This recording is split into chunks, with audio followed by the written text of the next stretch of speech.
कर ली जाए। अब इन क्वेश्चन की बात करेंगे। टोटल देखने में कितने क्वेश्चन लग रहा है? 10 क्वेश्चन लग रहा है, लेकिन इसमें 5 क्वेश्चन बिल्कुल ऑब्जेक्टिव टाइप के क्वेश्चन हैं। अगर आएंगे तो कहाँ आएंगे? ऑब्जेक्टिव टाइप क्वेश्चन में आएंगे। और मैंने आपको पहले ही बताया था, फिर भी ये पार्ट कितना है? 7। इसमें 7 पार्ट है तो 7 ही नंबर का आना है। कितने नंबर का आना है? 7 नंबर का आना है। एक क्वेश्चन 4 नंबर का आएगा, एक क्वेश्चन 2 नंबर का आएगा और एक ऑब्जेक्टिव आएगा। इसका मतलब 4 नंबर का भी क्वेश्चन आने वाला है, 2 नंबर का भी क्वेश्चन आने वाला है और एक ऑब्जेक्टिव आने वाला है। इसका मतलब ये हुआ हमें इनके क्वेश्चनों को बहुत अच्छी तरह से याद करना होगा, समझना होगा, तभी हम पेपर में लिख पाएंगे और अच्छे से नंबर गेन कर पाएंगे। तो आइए, देखने में 10 क्वेश्चन लग रहा है, फिर बोल रहा हूँ मैं, लेकिन कुछ क्वेश्चन इसमें ऑब्जेक्टिव टाइप में मैं बताता चलूँगा साथ में। सबसे पहला क्वेश्चन तो ये क्या है? सड़क परिवहन के 3 गुण लिखिए। सड़क परिवहन के 3 गुण लिखिए। तो मैं आपको बढ़िया सा बता दूं, सड़क परिवहन के 3 गुण लिखते हैं। तो आप खुद बताओ, हम कहाँ रहते हैं? ग्रामीणों में रहते हैं। कहाँ रहते हैं? ग्रामीणों में रहते हैं। सबसे पहला तो गुण ये है कि ग्रामीण क्षेत्रों को शहरी क्षेत्रों से जोड़ने का काम भी कौन करता है? सड़क। क्या आप मुझे बताओ, वहाँ रेल बनवा दोगे आप बोलोगे जी नहीं। क्या वहाँ वायु परिवहन की सुविधा लगवा दोगे आप? जी नहीं। तो इसका मतलब ये हुआ कि पिछड़े क्षेत्र और ग्रामीण क्षेत्रों को शहरी क्षेत्र से जोड़ने का काम कौन करता है? सड़क करता है, सड़क परिवहन करता है। Number 1 point. दूसरा पॉइंट, जल्दी खराब होने वाली वस्तुओं को भी सड़क परिवहन के माध्यम से उचित समय पर उसको पहुंचाया जा सकता है अपने गंतव्य स्थान पर। जैसे कि अंडा हो गया, कुछ समय बाद खराब हो जाता है। दूध हो गया, कुछ समय बाद खराब हो जाता है। मछली हो गई, कुछ समय बाद खराब हो जाएगी। सब्जियां हो गई, कुछ समय बाद खराब हो जाएगी। इसका मतलब इन चीज़ों को अगर समय पर अपने गंतव्य स्थान पर नहीं पहुंचाया गया तो ये क्या हो जाएगा? खराब हो जाएगा। तो मुझे बताइए कि सबसे अधिक उपयोगी जो परिवहन है वो कौन सा है? सड़क परिवहन है। तो नंबर 1, ग्रामीण और पिछड़े क्षेत्रों को शहरी क्षेत्रों से जोड़ने का काम कौन करता है? सड़क परिवहन करता है। जल्दी खराब होने वाली वस्तुओं को भी अपने गंतव्य स्थान पर पहुंचाने का काम कौन करता है? सड़क परिवहन करता है। नाम लिखना है हमें उसमें, दूध, अंडा, मांस, मछली और कौन सा हो गया? सब्जियां हो गई। तो ये 2 पॉइंट हो गए। तीसरा पॉइंट, ये क्या काम करता है? वायु परिवहन और रेल परिवहन की एक कड़ी जोड़ने का काम करता है। वायु परिवहन और रेल परिवहन को जोड़ने का काम करता है। कोई एयरपोर्ट से उतरा है, फिर वो अपने घर पर जाएगा, किससे जाएगा? क्या एरोप्लेन से चला जाएगा? क्या ट्रेन से चला जाएगा? नहीं जाएगा। वो सड़क के माध्यम से ही जाएगा। किसके माध्यम से जाएगा? सड़क के माध्यम से। और कोई यात्री अगर मान के चलते हैं ट्रेन से उतरा है तो वो अपने घर जाना है, उसको किससे जाएगा? वो पैदल जाएगा क्या? नहीं जाएगा। ट्रेन से उसके घर पर डायरेक्ट उतर जाएगा क्या? नहीं जाएगा। क्या वायु मार्ग से अपने डायरेक्ट घर चला जाएगा क्या? नहीं जाएगा। तो किसके माध्यम से जाएगा भाई? सड़कों के माध्यम से जाएगा ना। तो इसका मतलब रेल परिवहन और वायु परिवहन को जोड़ने का काम कौन करता है? सड़क परिवहन करता है। तो ये क्या 3 महत्व नहीं लिख लिए? पहला, पिछड़े और ग्रामीण इलाकों को शहरी क्षेत्र से जोड़ने का काम कौन करता है? सड़क परिवहन। जल्दी खराब होने वाली वस्तुओं को भी अपने गंतव्य स्थान पर पहुंचाने का काम कौन करता है? सड़क परिवहन। जैसे दूध, अंडा, मांस, मछली, सब्जी। तीसरा पॉइंट कौन सा है? वायु परिवहन और सड़क परिवहन को जोड़ने का काम कौन करता है? सड़क परिवहन करता है। तो ये हमने क्वेश्चन देख लिया। अब दूसरे क्वेश्चन पर आते हैं। सीमा सड़क संगठन की स्थापना कब और क्यों की गई थी? तो सीमा सड़क संगठन की स्थापना की गई थी, मैं यहाँ पर समझा रहा हूँ, इसको मिटा दूंगा मैं। तो सीमा सड़क संगठन की स्थापना 1960 में की गई थी। तो सीमा सड़क संगठन की स्थापना 1960 में की गई थी। क्यों की गई थी? इसलिए मैं बोल रहा हूँ क्योंकि उत्तरी और पूर्वी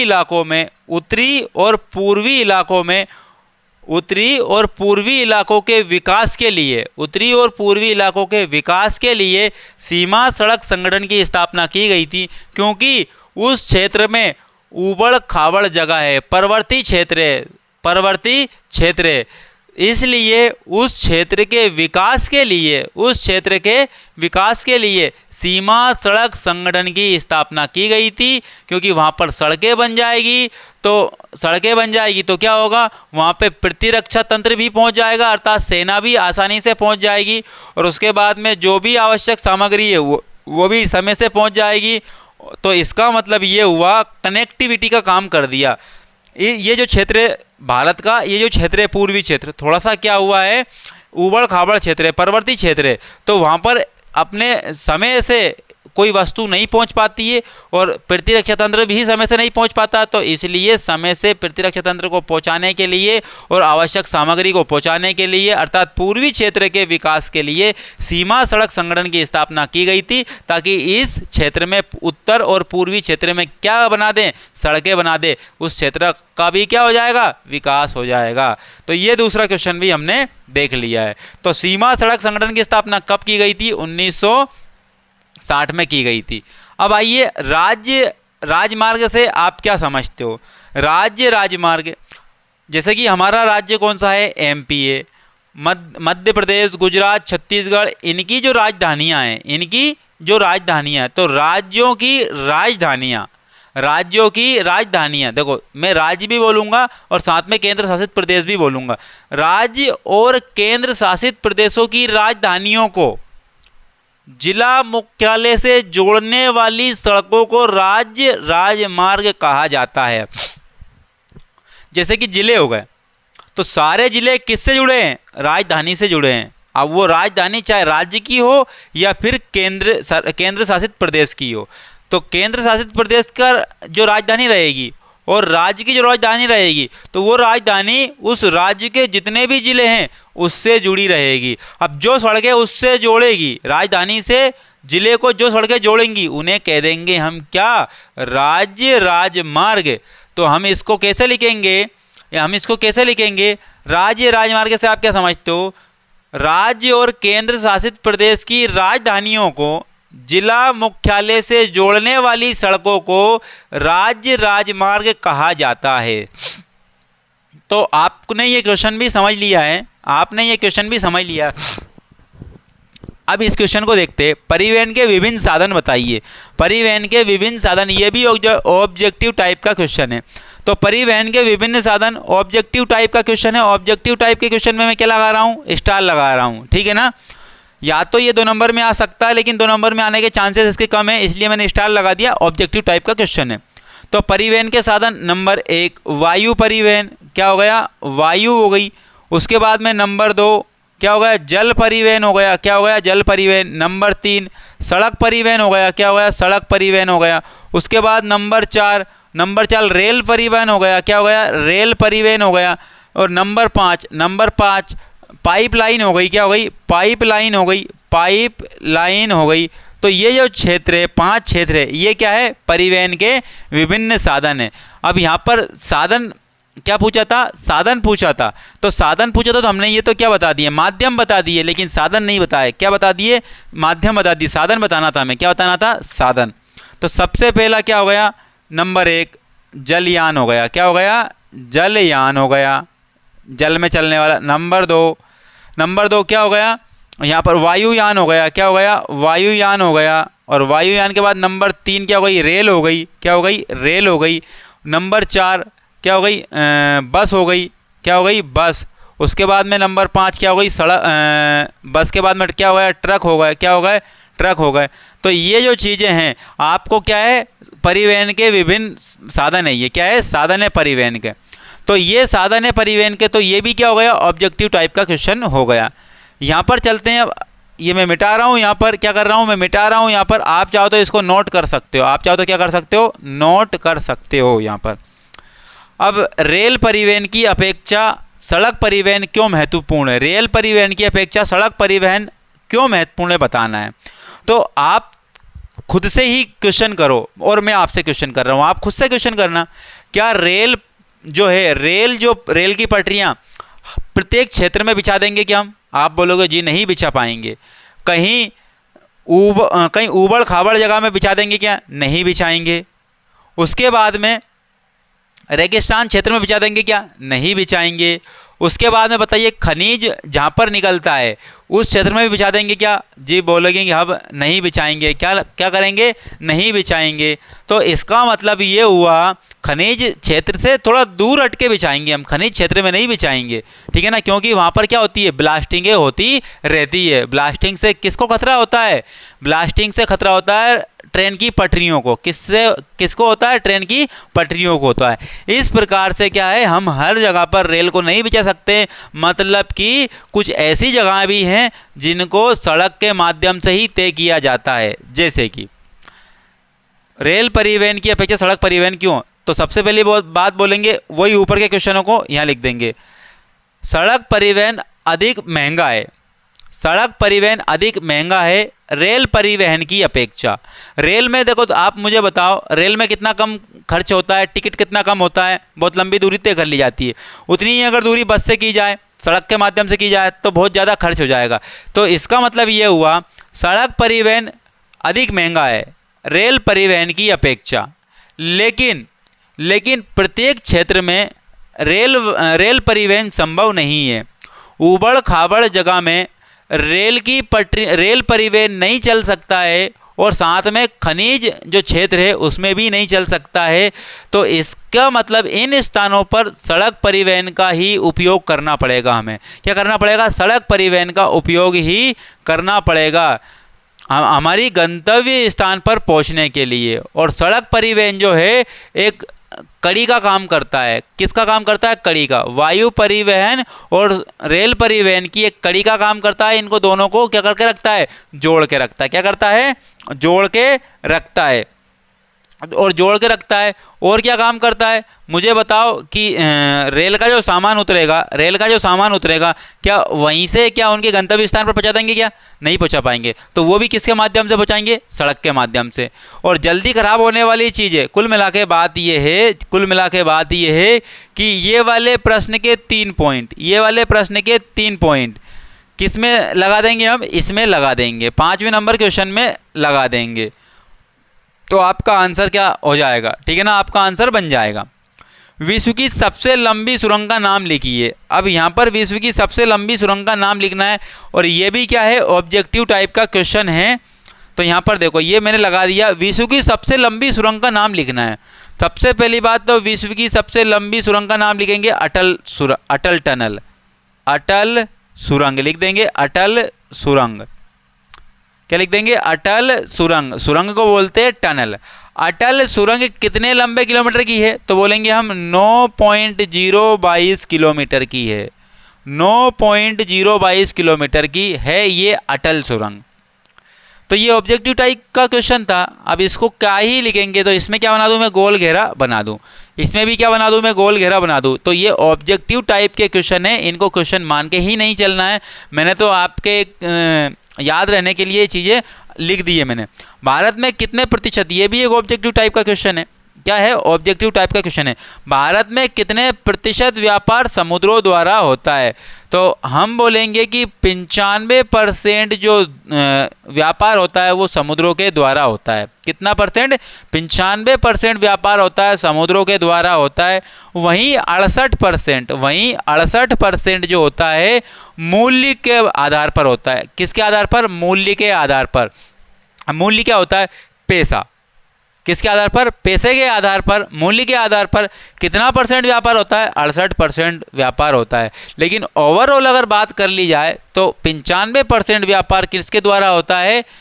मतलब कि भारत में कितने प्रतिशत व्यापार समुद्रों से होता है? समुद्रों से 95% व्यापार होता है। और मूल्य के आधार पर, पैसों के आधार पर कितने परसेंट व्यापार होता है समुद्रों से?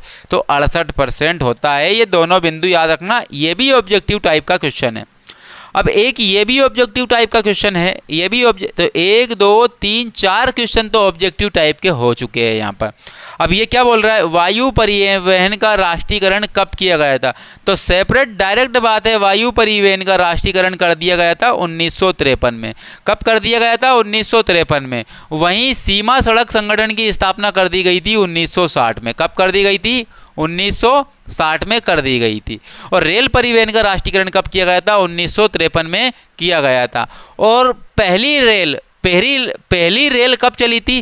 पहली रेल चली थी, दिख तो रहा है ना आपको, और मैं यहाँ लिख देता हूँ, इधर लिख देता हूँ यहाँ पर, पहली रेल चली थी 1853 में। कब चली थी? 1853 में। तो भारत में पहली रेल कब चली थी? 1853 में चली थी। किसके समय काल में चली थी? तो हम बोलेंगे लॉर्ड डलहौजी के कार्यकाल में चली थी। लॉर्ड डलहौजी के कार्यकाल में चली थी। लॉर्ड डलहौजी के कार्यकाल में चली थी पहली ट्रेन 1853 में। कब चली थी? 1853 में चली थी। अब 1853 में चली थी तो कहाँ से कहाँ तक चली थी? तो हम बोलेंगे ये चली थी कहाँ से कहाँ तक? ये चली थी ठाणे, मुंबई, अरे पहली रेल चली थी मुंबई से ठाणे, मुंबई से ठाणे, मुंबई से ठाणे, ये चली थी पहली रेल। तो 1853 में पहली रेल चली गई थी मुंबई से ठाणे, चली गई थी पहली रेल। और कब चली गई थी? 1853 में। इस समय किसका कार्यकाल था? लॉर्ड डलहौजी का कार्यकाल था। लेकिन ये क्या था? भारत में वायु परिवहन का राष्ट्रीयकरण कब हुआ था? तो वायु परिवहन का तो राष्ट्रीयकरण 1953 में हो गया था। और रेल पहली कब चली थी? रेल पहली चली थी भैया कब? 1853 में। एक बात और बता दूं मैं आपको, एक बात और बता दूं, यहाँ पर 18 रेलवे जोन है। अभी भारत में कितने जोन है? 18 रेलवे जोन है। तो भारत में कितने रेलवे जोन है अभी तक? 18 रेलवे जोन हैं भारत के अंदर। पहली रेल कब चली थी? 1853 में, मुंबई से ठाणे, और लॉर्ड डलहौजी के कार्यकाल में चली थी। आगे बात कर ली जाए तो मैं इसको क्या कर रहा हूँ? मिटा रहा हूँ, इसको मैं मिटा रहा हूँ यहाँ पर। आगे बात कर ली जाए, आगे बात कर ली जाए तो वायु परिवहन में ये वाला क्वेश्चन हमने कर लिया है। ये वाले क्वेश्चन हमने क्या कर लिए? सोल्व कर लिए। उसके बाद बंदरगाह और पतन में अंतर लिखिए। बंदरगाह और पतन में अंतर लिखिए। सबसे पहली बात तो मैं क्या लिखूंगा? यहाँ पर बंदरगाह लिखूंगा। यहाँ पर क्या लिखूंगा? दिख रहा होगा यहाँ पर। तो यहाँ पर चलो ठीक है, इधर लिख दिया जाए बंदरगाह। मैं सिर्फ समझाऊंगा बोल करके, आपको लिख देना है अपनी कॉपी में। बंदरगाह और पत्तन, बंदरगाह और पत्तन। तो समझो बात को, बंदरगाह किसे कहते हैं और पतन किसे कहते हैं। तो हम बोलेंगे एक तो अंतर यही लिख देंगे। पहला अंतर, बंदरगाह जो होता है वो बिल्कुल समुद्र मतलब भूमि और जल का जो भूमि और जल का जो मिलन बिंदु होता है, अर्थात संगम बिंदु होता है, उसे क्या कहते हैं? बंदरगाह कहते हैं। और पतन किसे कहते हैं? पानी से या फिर समुद्र जल से कुछ दूर जो क्षेत्र होता है उसे क्या कहते हैं? पतन कहते हैं। क्या कहते हैं? पतन। और बंदरगाह जैसे कि मैं बता दूं आपको, कोई सी भी नदी है, आप क्या देख, कोई सी भी नदी है तो नदी का जो बिल्कुल किनार है वो क्या है? बंदरगाह।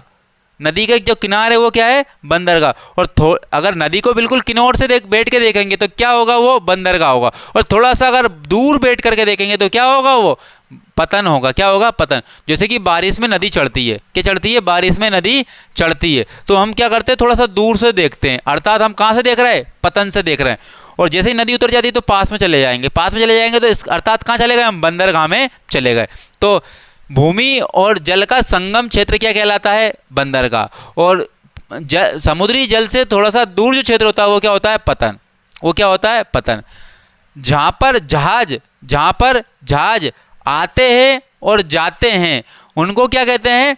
उनको कहते हैं बंदरगाह। अर्थात क्या है? जो बस स्टैंड है ना, बस स्टैंड, वो क्या है? बंदरगाह है। वो क्या है? बंदरगाह। लेकिन आप समझो बात को, समझो, पतन किसे कहते हैं? जहाँ पर माल रखाया जाता है मतलब कि इस अर्थात जलयान से माल उतार करके हम एक सेफ्टी स्थान पे रखेंगे उसको, और जहाँ पर माल रखा होगा उसको कहाँ चढ़ाएंगे? जलयान में चढ़ाएंगे। तो जहाँ पर स्टोरेज माल के रूप में रखा है, जहाँ माल स्टोरेज के रूप में रखा है, जहाँ पर यात्री बैठते उठते हैं, तो वहाँ पर जो कहने का तात्पर्य ये, प्रतीक्षालय जो देखा आपने बस स्टैंड का, तो प्रतीक्षालय जो देखा है वहाँ पर कौन बैठते हैं? यात्री। तो उसी प्रकार से जहाँ पर सामान रखाया जाता है, जहाँ पर यात्री रुकते हैं, उसको कहते हैं पतन। उसको क्या कहते हैं? पतन। और बस स्टैंड जहाँ पर बस आती है वो क्या है? बंदरगाह है। वो क्या है? बंदरगाह। इसका मतलब जहाँ पर जलयान रुकते हैं वो क्या हो गया? बंदरगाह हो गया। जहाँ पर यात्री और सामान रखा रहता है वो क्या होता है? पतन होता है। बंदरगाह में क्या होता है? शहरी क्षेत्रों जैसी सुविधा नहीं होती है, शहरी क्षेत्रों जैसी सुविधा नहीं होती है। और पतन में शहरी क्षेत्रों जैसी सुविधा होती है, रहने की, खाने पीने की सबकी व्यवस्था होती है। ठीक है ना? तो कहाँ होती है वो? पतन में होती है। शहरी क्षेत्र जैसी व्यवस्था कहाँ होती है? पतन में। और इसमें शहरी क्षेत्र जैसी कोई व्यवस्था नहीं होती है। यहाँ पर जलयान का रुकने की जगह को बंदरगाह कहते हैं, और सामान और यात्री के रुकने की जगह को क्या कहते हैं? सामान जहाँ रखते हैं और जहाँ यात्री रुकते हैं उसको क्या कहते हैं? पतन कहते हैं। समुद्री जल से दूर होता है पतन, और ये समुद्री जल और भूमि क्षेत्र का संगम बिंदु होता है बंदरगाह। इतने में आप समझ चुके होंगे, बढ़िया, बिल्कुल देसी अंदाज में। बंदरगाह और पतन में अंतर देख लिया। अब बात आती है 4 नंबर के क्वेश्चन की। अब बात आती है किसके क्वेश्चन की? 4 नंबर के क्वेश्चन की बात आती है, विदेशी व्यापार का आर्थिक विकास में क्या योगदान है? विदेशी व्यापार में आर्थिक विकास का क्या योगदान है? तो अब मैं ऊपर के क्वेश्चनों को मिटा रहा हूं क्योंकि ये समझना है अपने को। अगर यदि आप चाहते हो नोट करना तो नोट कर लीजिए। मैं ऊपर के क्वेश्चनों को मिटा रहा हूं।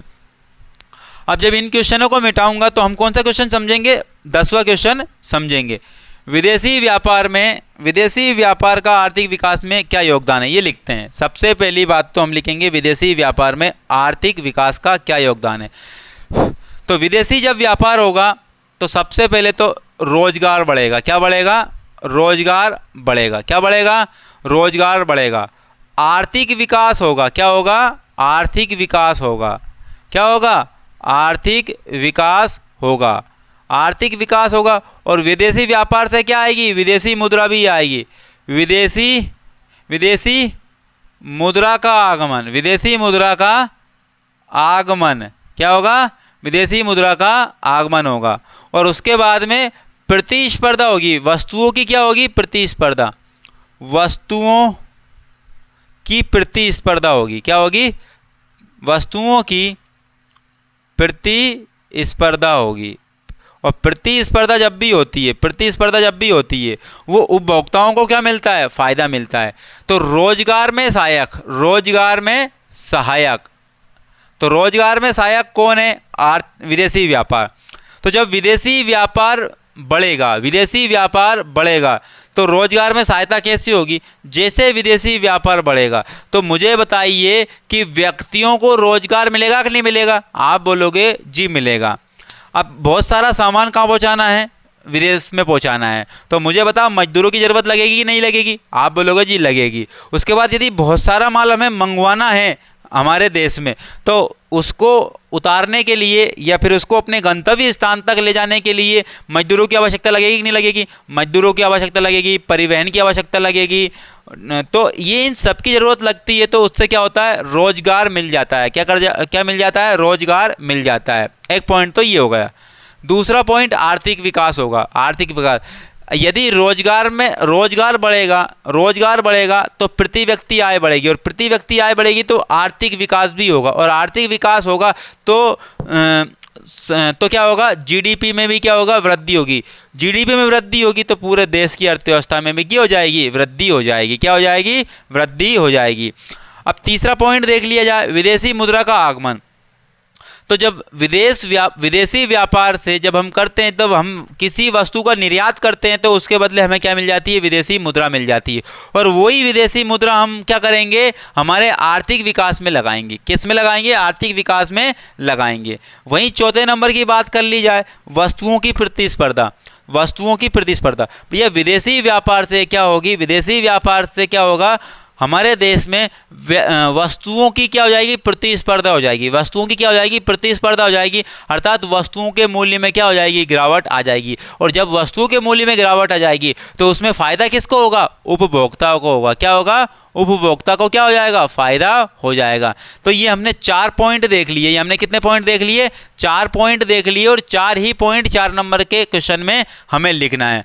तो सबसे पहली बात, रोजगार में सहायक, आर्थिक विकास में सहायक विदेशी मुद्रा का आगमन होगा, तो उसको किस में लगाएंगे हम, अपने हमारे आर्थिक विकास में लगाएंगे, देश के विकास में लगाएंगे। और वस्तुओं की प्रतिस्पर्धा से किसको फायदा होता है, उपभोक्ता को फायदा हो जाता है। तो ये हमने पॉइंट देख लिए। किसके पॉइंट देखे हमने, विदेशी व्यापार का आर्थिक विकास में क्या योगदान है। तो इस तरीके से योगदान रहेगा। बिल्कुल हमारी देसी लैंग्वेज में हमने पूरे के पूरे क्वेश्चनों को कंप्लीट कर लिया है, और यहाँ से पूरे के पूरे 7 पार्ट कंप्लीट होते हैं। और ऑब्जेक्टिव आप याद करते रहना, और ऑब्जेक्टिव की अगर वीडियो बनानी है तो आप मुझे कमेंट्स बॉक्स में जवाब देना कि ऑब्जेक्टिव की भी वीडियो आपको बनानी है सर, और हमें ऑब्जेक्टिव में परेशानी होती है तो हमें थोड़ा सा समझ के पढ़ना है ऑब्जेक्टिव को भी। तो आप कमेंट्स बॉक्स में जवाब दे देना, मैं उसकी भी वीडियो बना दूंगा।